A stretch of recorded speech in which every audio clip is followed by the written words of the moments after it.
윤석열 대통령 취임 6개월을 맞아 KBS가 실시한 여론조사에서 응답자의 60% 이상이 국정 운영을 잘 못하고 있다고 답했습니다. 이태원 참사에 대해선 응답자의 70%가량이 정부가 대응을 잘 못하고 있다고 평가했습니다. 더불어민주당과 정의당 등 야당이 이태원 참사 진상규명을 위한 국정조사 요구서를 제출했습니다. 국민의힘은 야당이 참사를 정치적으로 악용하고 있다고 비판했습니다. 검찰이 이재명 대표의 최측근 정진상 당대표 정무조정실장 자택과 민주당사 등에 대한 압수수색에 나섰습니다. 이 대표의 또 다른 측근인 김용 부원장을 구속 기소한 지 하루 만입니다.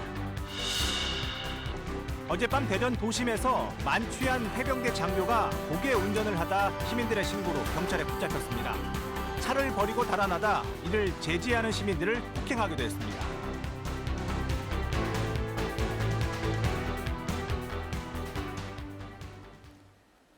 여러분 안녕하십니까? 대전, 세종, 충남 7시 뉴스. 오늘은 KBS가 실시한 여론조사 결과로 시작하겠습니다. 윤석열 대통령의 취임이 내일로 꼭 6개월째가 되는 가운데 응답자 3명 가운데 2명이 지금 국정 운영을 부정평가했습니다. 이태원 참사와 관련해서는 응답자 4명 중 3명가량이 안전과 행정 관련 책임자들을 경질해야 한다고 답했습니다. 임종빈 기자가 보도합니다. 윤석열 대통령이 국정 운영을 잘하고 있는지 물었습니다. 64.9%가 잘 못하고 있다. 잘하고 있다는 응답은 30.1%에 그쳤습니다. 부정평가의 이유는 측근 중심 인사, 경제 민생 해결책 부족, 국민 통합과 협치 부실 등의 순이었습니다. 반면 긍정평가한 응답자들은 대북 강경 대응과 출근길 문답 등 국민 소통 등을 이유로 들었습니다. 대통령실 용산 이전은 응답자의 65.3%가 잘 못한 일이라고 평가했습니다. 남은 임기 동안 국정 운영에 대해선 잘 못할 것이란 부정 전망이 59.9%였습니다. 이태원 참사와 관련해 응답자의 69.6%는 정부가 대응을 잘 못하고 있다고 답했습니다. 응답자의 73.8%는 안전과 행정 관련 책임자들을 경질해야 한다고 답했는데 이 가운데 절반 이상은 윤익은 경찰청장과 이상민 행안부 장관, 한덕수 국무총리까지 경질해야 한다고 답했습니다. 경찰 수사와 상관없이 국정조사를 해야 한다는 응답은 43.1%, 수사를 지켜본 뒤 결정해야 한다 33.3%였습니다. 서해 공무원 피격 사건 등 전 정부 시절 사건에 대한 검찰 수사는 정치 보복이라는 의견이 51.5%였고 반면 민주당 이재명 대표 수사는 정당하다는 응답이 49.9%로 정치 보복 응답보다 많았습니다. 정당 지지도는 민주당 32.9%, 국민의힘 26.5%, 지지정당 없다 28.8%였습니다. 이번 조사는 KBS가 한국리서치에 의뢰해 지난 6일부터 8일까지 사흘간 조사했으며 질문지 등 자세한 내용은 KBS 뉴스 홈페이지에서 확인할 수 있습니다. KBS 뉴스 임종빈입니다. 네, 민주당 등 야 3당이 이태원 참사 진상 규명을 위한 국정조사 요구서를 오늘 국회에 제출했습니다. 조사 대상에는 대통령실도 포함됐습니다. 여당인 국민의힘은 이 국정조사가 정쟁만 일으킨다며 협조하지 않겠다는 방침 재확인했습니다. 한승현 기자입니다. 민주당과 정의당, 기본소득당 등 야 3당이 이태원 참사 진상규명을 위한 국정조사 요구서를 제출했습니다. 참여한 의원은 181명으로 무소속 5명도 이름을 올렸습니다. 이들은 요구서에서 참사 원인을 비롯해 대규모 인명피해 발생의 직간접적 원인, 책임 소재 규명 등을 조사하겠다고 밝혔습니다. 이를 위해 소방과 경찰, 용산구, 서울시, 행정안전부와 국무총리실 등의 참사 전후 대응을 조사 대상으로 명시했습니다. 특히 용산 이전에 따른 경호, 경비 인력의 과다 소요를 참사의 근본적 배경으로 지목하며 대통령실도 조사 대상에 포함시켰습니다. 셀프 수사에 맡겨둘 수는 없고 우리 국민들께서 직접 참사의 원인 그리고 앞으로의 대책을 함께 규명해야 될 것 같습니다. 여당인 국민의힘은 국정조사에 응하지 않겠다는 방침을 재확인했습니다. 신속한 강제 수사가 가장 효과적이고 원칙이라며 강제력이 없는 국정조사는 수사에 지장을 주고 정쟁만 일으킨다고 했습니다. 지금은 수사가 착착 진행되고 있기 때문에 지금 국정조사를 하자고 하는 것은 오히려 정치적인 의도가 있는 것이다. 야3당은 내일 본회의에서 국정조사 요구서를 보고하고 오는 24일 본회의에서 처리한다는 방침입니다. 국정조사는 재적의원 과반 출석에 출석의원 과반이 찬성하면 의결돼 여당 없이도 처리가 가능합니다. 다만 요구서가 처리되더라도 이후 조사위원회 구성을 위한 여야 협의 과정에서 적잖은 진통이 예상됩니다. KBS 뉴스 한승현입니다. 네, 참사를 둘러싼 경찰 수사도 속도를 내고 있습니다. 경찰청 특별수사본부는 참사가 일어난 바로 옆에 있는 해밀턴 호텔과 또 이 호텔 대표의 주거지 등에 대해서 오늘 압수수색에 나섰습니다. 이 호텔의 불법 건축물이 이 참사에 영향을 미쳤는지 그걸 살펴보겠다는 겁니다. 김민혁 기자입니다. 이태원 참사를 수사 중인 경찰청 특별수사본부는 참사가 일어난 장소 바로 옆 건물인 해밀턴 호텔에 대한 압수수색을 진행했습니다. 호텔을 포함해 호텔 대표의 주거지, 그리고 다른 참고인의 주거지 등 3곳에 수사관 14명을 보내 관련 자료를 확보했습니다. 호텔 주변에 불법 건축물을 건축하고 도로를 허가 없이 점용한 혐의입니다. 특수본은 해당 건축물들이 좁은 길을 더 좁게 만들어 참사를 키웠는지 그 연관성을 집중적으로 들여다보고 있습니다. 또 구청과의 유착 관계는 없었는지도 조사할 방침입니다. 어제 저녁 6시 기준 특수본이 압수한 물품은 총 13,000여 점, 윤익은 경찰청장과 김광호 서울경찰청장 등 휴대전화 45점이 확보됐고 청사 내외부 CCTV 영상 등도 확보해 분석 중입니다. 압수물 중 가장 많은 비중을 차지한 건 헬로윈데이 안전대책 문서와 각종 PC 전자정보들입니다. 현재까지 이번 참사와 관련해 입건된 사람은 모두 7명. 여기에 최성범 용산소방서장이 포함되면서 소방당국은 최 서장이 지휘와 상황관리에 적극적으로 관여했다고 반박하기도 했습니다.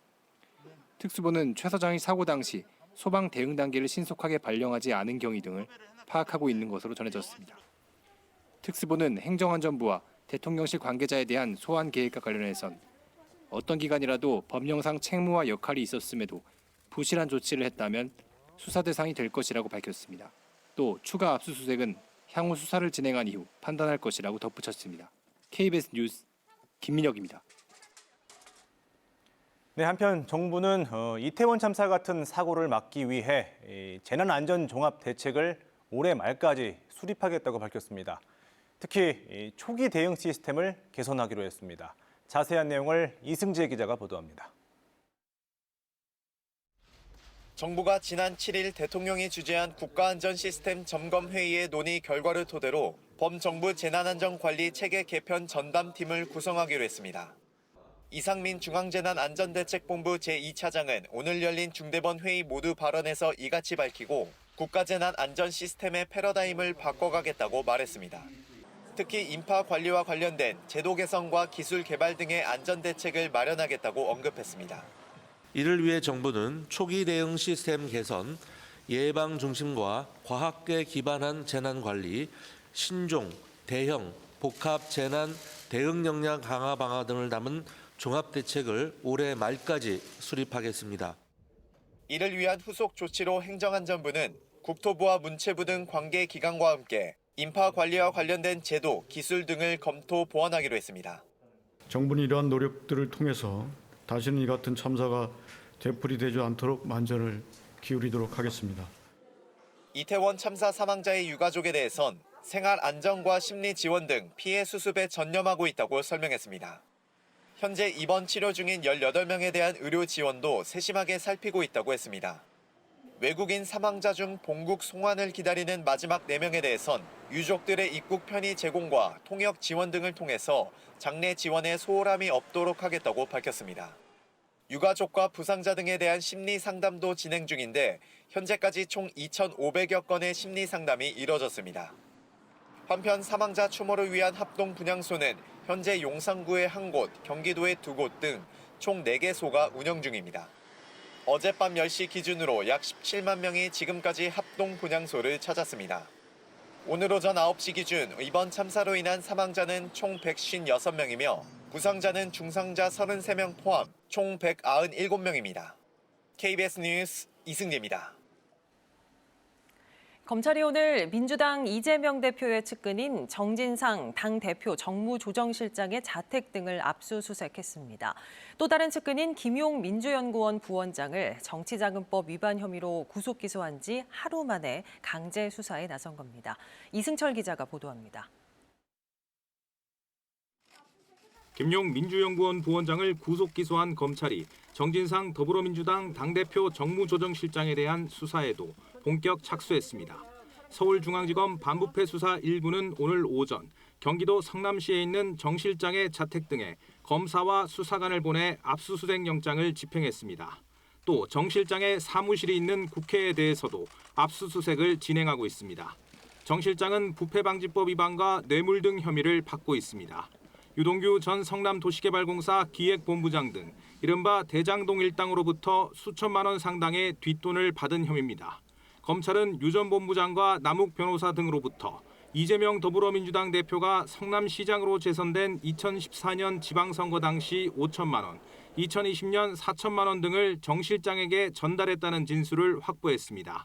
또한 정 실장이 대장동 일당으로부터 술 접대와 명절마다 고가의 선물을 받았다는 진술도 확보했습니다. 유 전 본부장 등의 이 같은 진술에 대해 정 실장은 일고의 가치도 없는 허구 그 자체라며 혐의를 전면 부인해왔습니다. 정 실장은 어제 정치자금법 위반 혐의로 기소된 김용 민주연구원 부원장과 함께 이재명 대표의 최측근으로 꼽힙니다. 이 대표는 지난해 대장동 개발 의혹 국면에서 측근이라면 정진상, 김용 정도는 돼야 하지 않느냐고 말하기도 했습니다. KBS 뉴스 이승철입니다. 어젯밤 대전에서 만취한 50대 해병대 장교가 음주운전을 하다 시민 신고를 받고 경찰에 붙잡혔습니다. 도심 한복판을 고개 운전한 것도 모자라서 뒤쫓아온 시민들에게 주먹을 휘두르다 경찰에 붙잡혔습니다. 한솔 기자입니다. 검은 승용차 한 대가 차선을 넘나들며 위태롭게 달립니다. 뒤따르던 차량이 운전을 멈추라는 신호로 경적을 울렸지만 승용차는 속도를 줄이지 않습니다. 6km가 넘는 거리를 고개 운전한 끝에 화단 연석을 들이받고 멈춰서는가 싶더니 또다시 달아납니다. 가만히 계세요. 가만히 계세요. 다른 차들 거의 부딪힐 정도로 너무 아슬아슬하게 운전하는 게 딱 봐도 그냥 음주구나 하는 생각이 들더라고요. 차량은 육군부대와 군사학교가 밀집한 대전 자운대안 아파트 단지까지 이동한 뒤에야 멈춰섰습니다. 차량에선 회색 옷을 입은 남성이 내리더니 바로 주랭랑을 칩니다. 10여 분 동안 도심 한복판에서 도주국을 벌이던 이 남성은 뒤쫓던 시민 2명과 맞닥뜨리자 이들을 위협하고 폭행했습니다. 결국 이 남성 신고를 받고 출동한 경찰에 붙잡혔습니다. 경찰 조사 결과 이 남성은 대전 자운대에 있는 군부대에서 근무 중인 해병대 장교 A씨로 확인됐습니다. 당시 A씨의 혈중 알코올 농도는 면허 취소 수치인 0.08%를 웃도는 만취 상태였습니다. 경찰은 음주운전과 폭행 혐의로 A씨를 입건한 가운데 조만간 A씨의 신병을 군사경찰로 인계할 방침입니다. KBS 뉴스 한솔입니다. 자신이 가르치던 친자매를 포함해 10년 넘게 미성년 수강생 4명을 성폭행한 혐의로 50대 학원장에게 징역 20년이 선고됐습니다. 재판부는 가정 형편이 어려운 상황에 있는 아이들의 고립감을 악용해서 범죄를 저질렀다며 엄중한 처벌이 필요하다고 밝혔습니다. 박연선 기자가 보도합니다. 충남 천안에서 20년 가까이 초등학생과 중학생 대상 보습학원을 운영해온 59살 A씨. 2010년 당시 학원에 다니던 49살 초등학생을 강제 추행한 것을 시작으로 지난해까지 11년 동안 미성년 수강생 4명에게 수년간 성폭행과 성추행을 한 혐의로 기소됐습니다. 피해자 중에는 친자매도 있었습니다. 재판부는 A씨가 피해자들의 어려운 가정 형편이나 교우 관계를 잘 알면서 고립감, 절박함 등을 악용해 수시로 범죄를 저질렀다며 A씨가 아직도 피해자 동의가 있었다는 취지로 범죄 사실을 다투고 있어 진지하게 반성하는지 의문이라며 엄중한 처벌이 필요하다고 밝혔습니다. 또 A씨에게 징역 20년을 선고하고 신상 공개와 관련 시설 취업 제한 10년, 20년간 위치 추적 전자장치 착용을 명령했습니다. 하지만 피해자 중 한 명이 성인이 돼 부모에게 알리기 전까지 10년이 넘도록 가정과 학교, 기관 등 어느 곳에서도 이상 징후를 발견하지 못했다는 건 여전히 문제로 남아 있습니다. 지자체와 지방교육청마다 각종 청소년 상담기관과 시설을 운영하고 있지만 어린 나이의 피해자들에게는 높은 문턱이었습니다. 피해자 개인이 교육청에 있는 담당자를 찾아가기는 일단 무지하게 어렵잖아요. 그렇죠. 피해자의 연령이 저연령화될수록 학교에 구조를 할 수 있는 시스템이 존재해야 된다는 얘기죠. 초등학교 안에. 전문가들은 의무적인 성교육에서 벗어나 성폭행 예방 교육은 물론 피해 대처 방안까지 구체적으로 교육해야 한다고 지적합니다. KBS 뉴스 박연선입니다.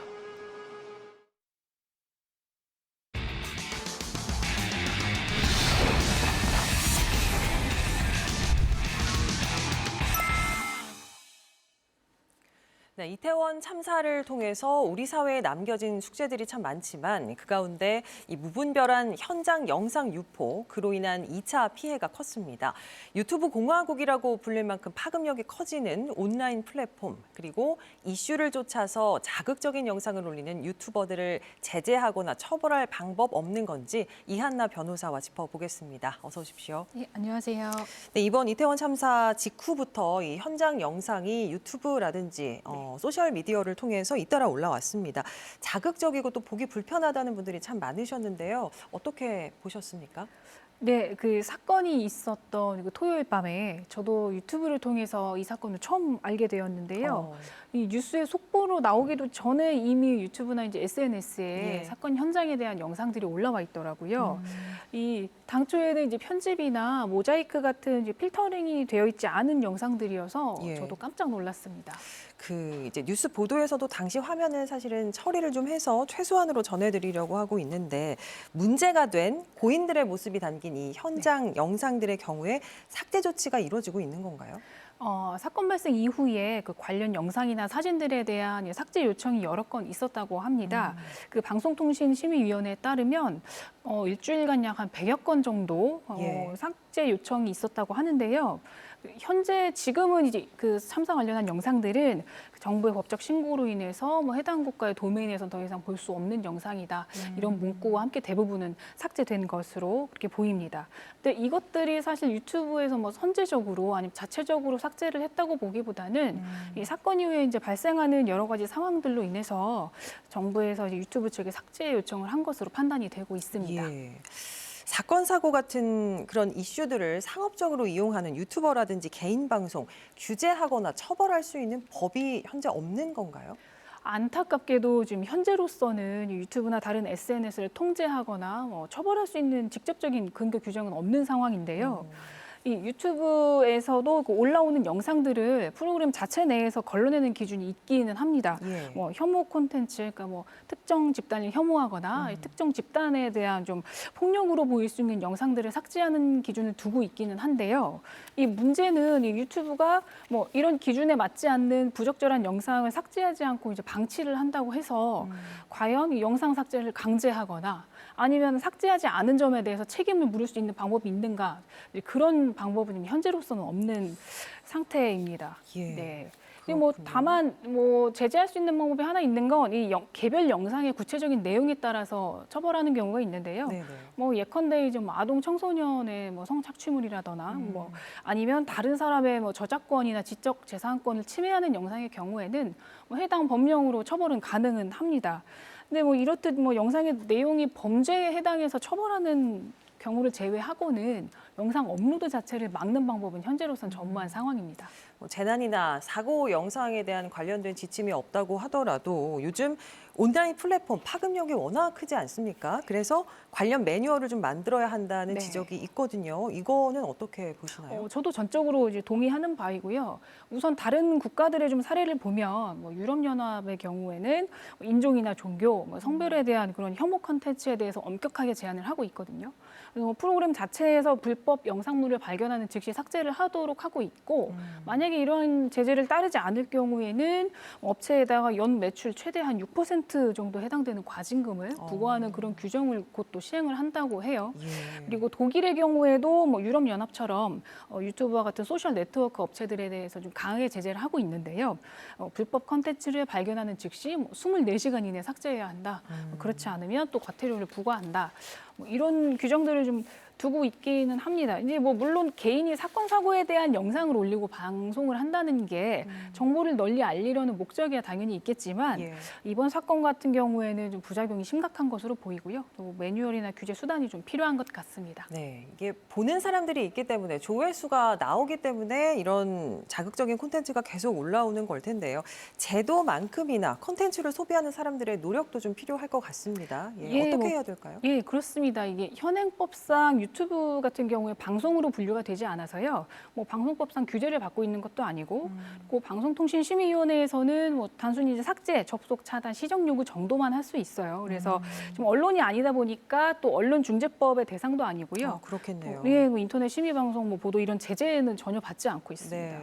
결국은 이 유튜브나 개인 방송의 경우에 영상을 업로드하는 사람뿐만 아니라 이를 보는 사람들도 좀 주체가 될 수 있다고 볼 수 있거든요. 그래서 TV나 라디오처럼 일방적으로 내보내는 매체는 아니란 말이에요. 그래서 단순히 나는 뭐 영상을 보기만 했다. 그렇기 때문에 뭐 큰 문제가 되지 않는다고 생각을 할 것이 아니라 이 영상을 시청함으로써 또 다른 사람들에게 공유가 될 수 있고 그리고 뭐 재생산될 수 있다. 이런 점까지 염두에 두고 이 다른 사람에게 해를 끼치거나 뭐 우리 사회 집단 구성원 간의 갈등을 빚을 수 있는 그런 영상들을 좀 스스로 걸러내서 공유할 수 있는 노력을 해야 될 것 같습니다. 예, 이번 참사 계기로 디지털 윤리 의식까지 다시 한번 좀 생각해 봤으면 좋겠습니다. 말씀 여기까지 듣겠습니다. 고맙습니다.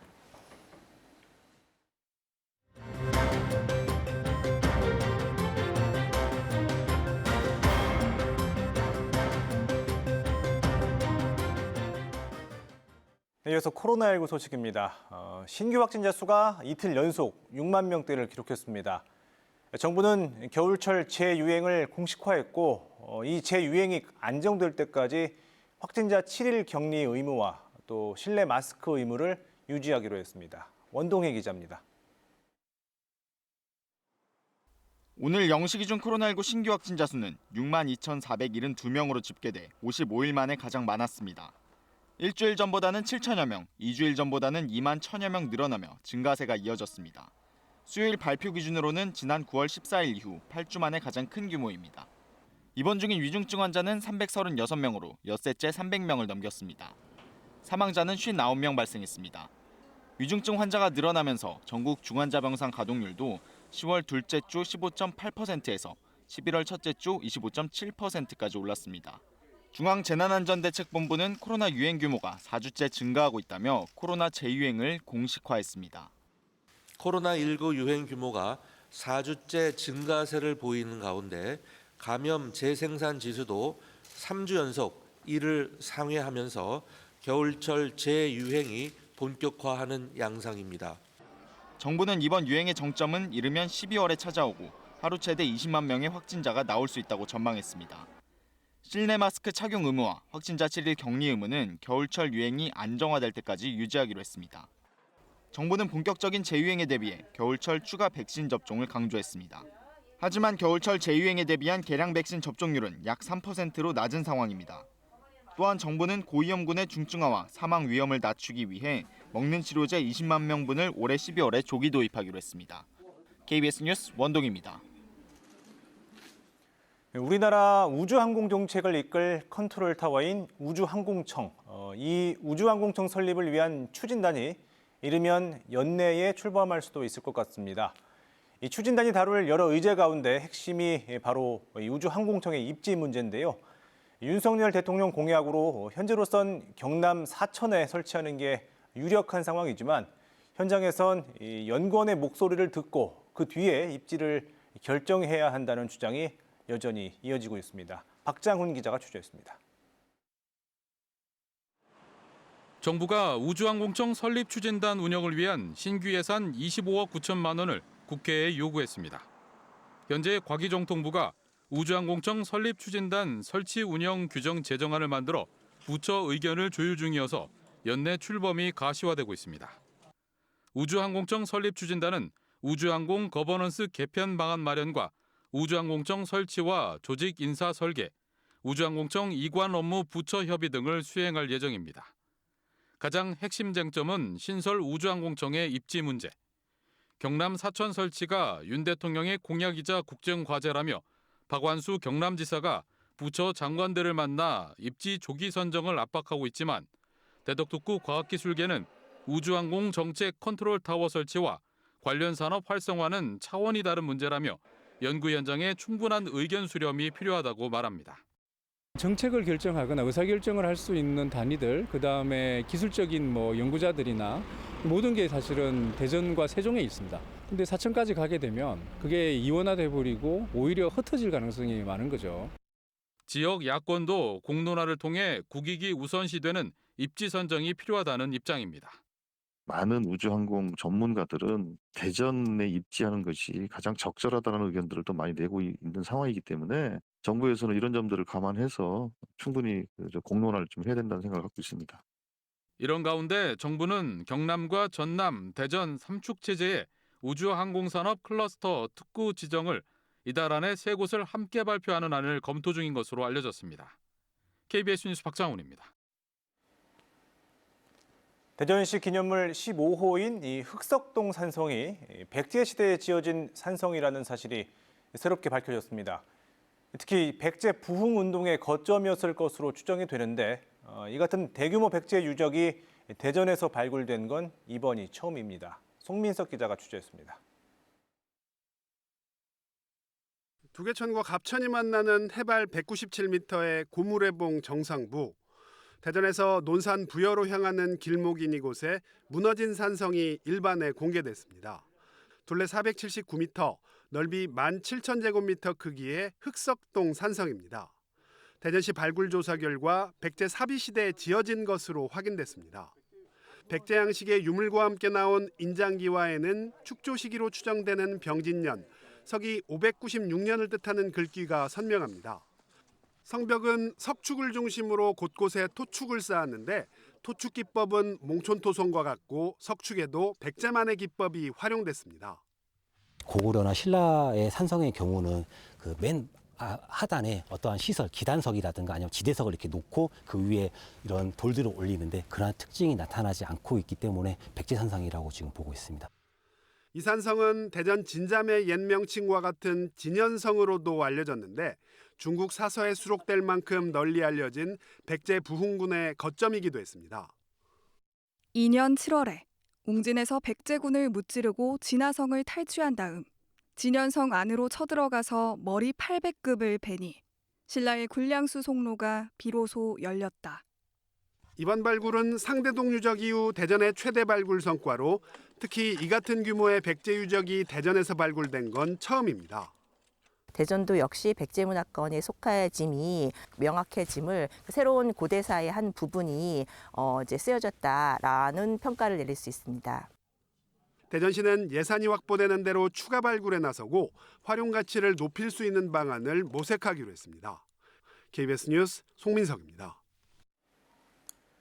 네, 이 과학과 예술의 융복합 결과물을 작품으로 선보이는 전시회가 대전에서 열리고 있습니다. 대덕특구에서 나온 최신 연구와 또 과학적 주제를 예술가의 시각으로 풀어냈습니다. 홍정표 기자가 소개합니다. 실험에서 쓰고 남은 유연한 OLED 소자가 거울의 시 공간을 확장시킨 미디어 아트의 주 재료로 쓰이고 보이지 않는 일상 속 미세먼지는 차량 통행량과 운행 속도 등의 데이터 자료를 활용해 분필 자국으로 시각화됩니다. 텅스텐 카바이드를 재활용하는 기술을 기반으로 물질적 기원, 나아가 마음의 본질까지 측정하고자 하는 욕망도 표현했습니다. 대전 대덕특구 연구 결과물을 토대로 2년 동안 과학자와 예술가가 영감을 주고받으며 탄생시킨 예술 작품들입니다.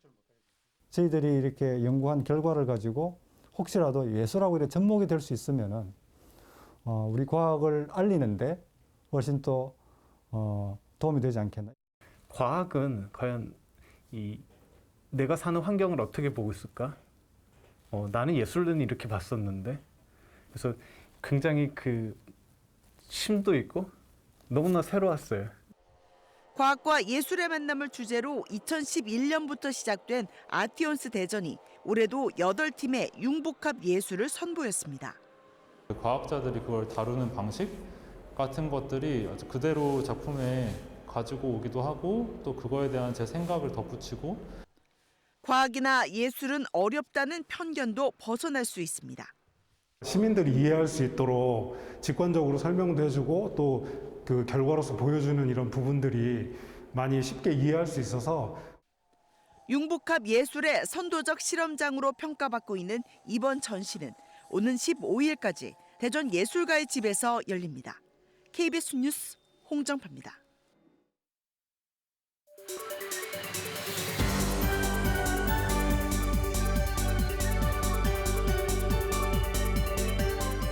뉴스의 깊이를 더하는 시간, 뉴스 더하기 김현수입니다. 회덕 동춘당. 대전시 대덕구에 있는 문화유산으로 보물 제209호로 지정돼 있습니다. 조선 중기 효종 때 병조 판서를 지낸 송준길의 별당으로 당시의 건축 양식을 엿볼 수 있는데요. 대전을 대표하는 문화재 중 하나로 한국관광공사의 안심관광지에 선정되기도 했습니다. 이런 보물을 포함해 국보, 사적, 명승 등 7개 유형이 국가 지정문화재에 포함되는데요. 옛 충남도청 본관 건물과 일제강점기 지어진 대흥동 일양절충식 가옥, 한국 전쟁의 유적인 미카형 증기기관차 129호까지 이렇게 비교적 근현대 문화유산을 대상으로 하는 국가 등록 문화재도 있습니다. 조선시대와 그 이전 그리고 근현대까지 가치 있는 문화재를 국가에서 관리, 감독하고 있는데 현재 우리에게 가치가 있는 것을 미래의 문화유산으로 남길 수 있도록 관리할 순 없을까요? 이런 발상에서 출발한 제도, 바로 미래유산 제도입니다. 지난 2013년 서울시가 가장 먼저 시행했는데요. 국가 지정 등록 문화재가 아닌 것 중에 가치 있는 근현대 유형, 무형 자산을 시민 참여와 전문가들의 심사를 거쳐 미래유산으로 선정하는데요. 선정된 미래유산은 시에서 가치와 현황, 정보를 기록하고 홍보하고요. 행정적, 재정적 지원을 할 수 있는 근거도 조례로 마련돼 있습니다. 그리고 대전시에서도 지난해 미래유산 관련 조례를 제정했고요. 지난 7일부터 선정을 위한 시민 선호도를 조사하고 있습니다. 그런데 이 조사를 두고 일각에선 우려의 목소리가 나오고 있는데요. 원래 대전시가 선정했던 후보군은 모두 100개. 하지만 이번 조사에서는 15개만 후보군에 포함됐습니다. 이 가운데 최대 3개까지 선호하는 미래유산을 선택하도록 한 건데 나머지 85개 후보군은 무엇이었는지 알 수 없다는 겁니다. 여기에 대한 대전시 답변 들어보시죠. 샘플링할 수 있는 것들을 선별을 했고 그 중에서도 시민들에게 이제 소유자 동의가 조금 거기서 좀 자유로운 것들 그리고 분야별로 이런 것들을 해서 일종의 샘플링, 안내를 해주는 목적이 크지 그것이 이제 바로 선정이 된다거나 아니면 그것이 제일 중요하다거나 이런 취지로 올라간 건 아닙니다. 네, 대전에선 미래유산 제도를 이제 처음 시작하는 단계이기 때문에 조사를 통해서 시민 선호도를 알아보고 동시에 미래유산 제도를 홍보도 한다라는 목적인데요. 이후에는 계속해서 시민 신청을 통해 미래유산을 선정한다고 합니다. 앞으로 대전의 미래유산을 만들어 나가는데 시민들의 역할이 굉장히 중요하다는 거죠. 미래유산이라는 게 사실 어떤 전문적인 지식만 가지고 선정하는 것도 중요하지만 보편적으로 이 공간, 이 건축물, 이런 음식들 또는 이런 무형적인 유산들이 우리 지역에 있고 그런 것들이 남겨져야 된다라는 것들은 오히려 또 시민들이 더 많이 알고 있는 자원들도 많이 있어요. 그래서 시민 참여가 이제 앞으로는 좀 더 적극적으로 있어야 되겠다라는 그런 생각이고요. 네, 대전시가 제시한 미래유산 15개 후보 목록입니다. 개족산 황토길, 대전 엑스포 이런 장소부터 노래, 그리고 음식, 그리고 과학기술로 탄생한 로봇까지 아주 다양한데요. 여기에 포함되지 않은 미래유산은 선택 문항에 직접 입력할 수도 있습니다. 선호도 조사는 대전시소 누리집에 27일까지 진행하는데요. 여러분이 생각하는 대전의 미래유산은 무엇인가요? 지금까지 뉴스 더하기였습니다.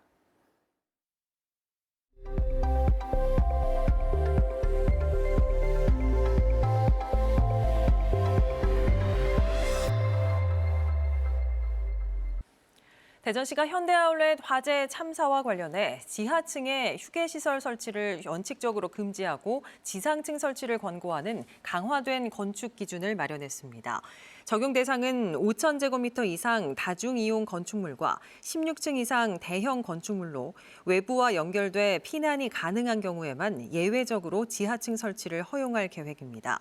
대전시는 정부의 관련법 개정을 지속적으로 건의하는 한편 관내 건축 심의 시 강화된 건축 기준 준수를 유도할 계획입니다.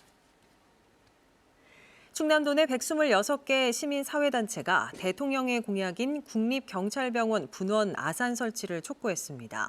이들은 성명에서 지난 3월 윤 대통령이 후보 시절 아산을 방문해 경찰병원 분원 설치를 공약해놓고 당선 뒤 공모사업으로 돌려 지역 간 분열을 자초했다며 공약 이행을 촉구했습니다.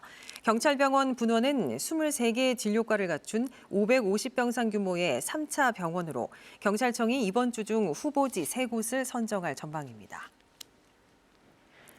대전지법 형사 11부는 국제 우편물을 통해 마약 수억 원어치를 국내에 들어온 혐의로 기소된 태국인 A씨에게 징역 10년을 선고했습니다. A씨는 태국에 있는 공범에게 시가 2억 9천만 원 상당의 마약을 국제 특급 우편물로 발송하게 한 뒤 지난 5월 자신이 일하던 당진의 한 공장에서 받은 혐의를 받고 있습니다. 인천세관은 국제 우편물에서 마약을 발견한 뒤 수사기관에 알려 A씨를 검거했습니다.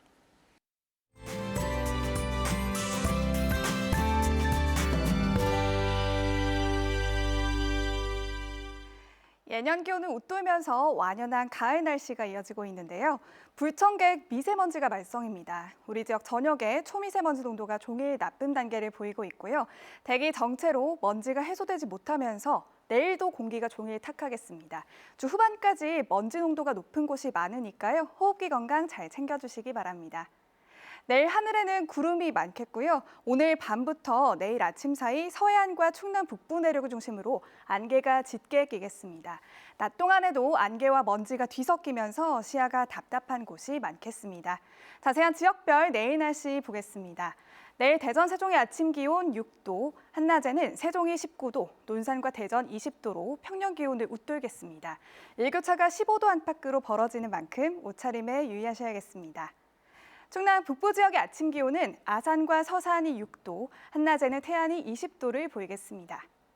충남 남부 지역의 아침 기온은 부여가 5도, 낮 기온은 보령과 서천이 19도까지 오르겠습니다. 바다 물결은 잔잔하겠지만 안개가 끼는 곳이 있어서 해상 안전에 유의하셔야겠습니다. 당분간 평년 기온을 크게 웃돌며 비교적 온화한 날씨가 이어지겠고요. 토요일과 일요일 사이 한 차례 비가 내린 뒤 다시 쌀쌀해질 전망입니다. 기상정보였습니다. 네, 오늘 저희가 준비한 소식 여기까지입니다. 7시 뉴스 마칩니다. 시청해주신 여러분 고맙습니다.